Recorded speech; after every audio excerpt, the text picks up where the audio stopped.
Okay, hari ni kita dekat Weli Sungai Buloh sebab showroom ada buat test ride dan ada motor yang saya nak try hari ni.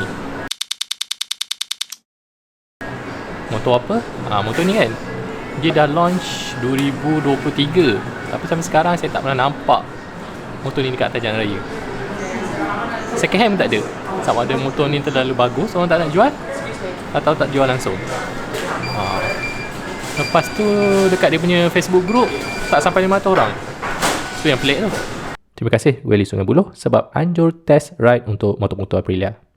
Untuk yang tak familiar, Aprilia RS 457 adalah sport bike kelas pertengahan yang ada enjin 2 selari 457cc.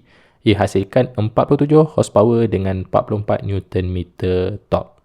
Pesaing untuk RS 457 dalam pasaran Malaysia yang saya boleh nampak adalah macam CF Moto 450 SR, KTM RC 390, Kawasaki Ninja 500, ataupun yang nak ada yang 4 silinder, kita ada QJ Moto SRK 450 RR dan satu lagi Kawasaki ZX4R.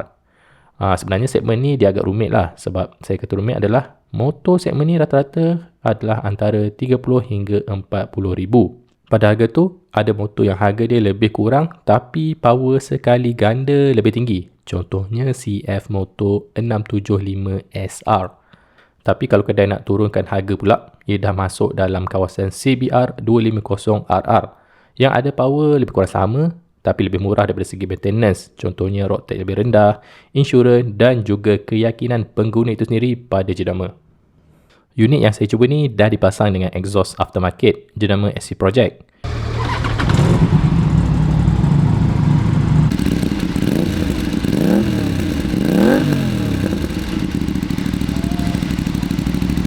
Bila dah masuk dekat jalan raya, saya boleh kata yang torque dekat low end dia sangat enjoyable. Jadi bila nak pecut dalam tempoh yang singkat, dia boleh pergi tanpa lelah. Ciri macam ni kan, dia sangat berguna dalam trafik bandar ataupun bila nak memotong. Tapi satu je yang kena beringat, kalau torque dia tinggi, dia punya engine braking dia pun agak kuat.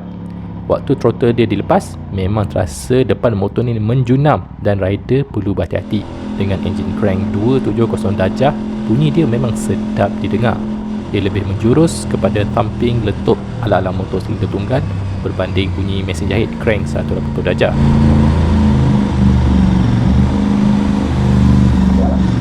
Lagi sikit silinder, lagi rendahlah rate line dia kan. RS 457 ada rate line lebih kurang 10,000.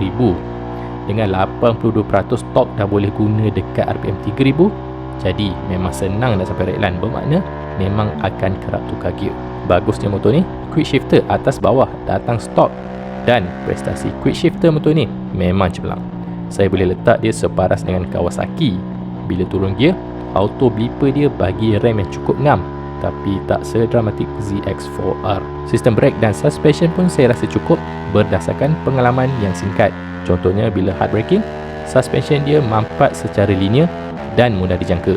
Jadi, siapa yang akan enjoy dengan Aprilia RS 457 ni? Saya sarankan motor ni untuk yang daily dekat bandar, yang banyak buat lane splitting, jentera ni memang cemerlang. Nombor 2, orang yang suka laluan sempit berliku yang agak teknikal.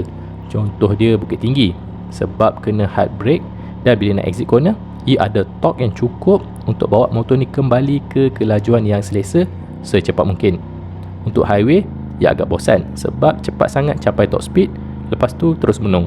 Dan yang tak akhir, nombor 3, orang yang suka ride santai tanpa bingit bunyi enjin 4 silinder. Saya bayangkan ride jalan kampung, pemandangan dia cantik, ada bunyi blurb bila kita nyah pecut. Memang kena lah kan. Lepas saya cuba RS 457 Aprilia tadi, sampai sekarang dah tak ada siapa lagi nak try motor tu. Nampak sangat motor ni, motor tu tak popular.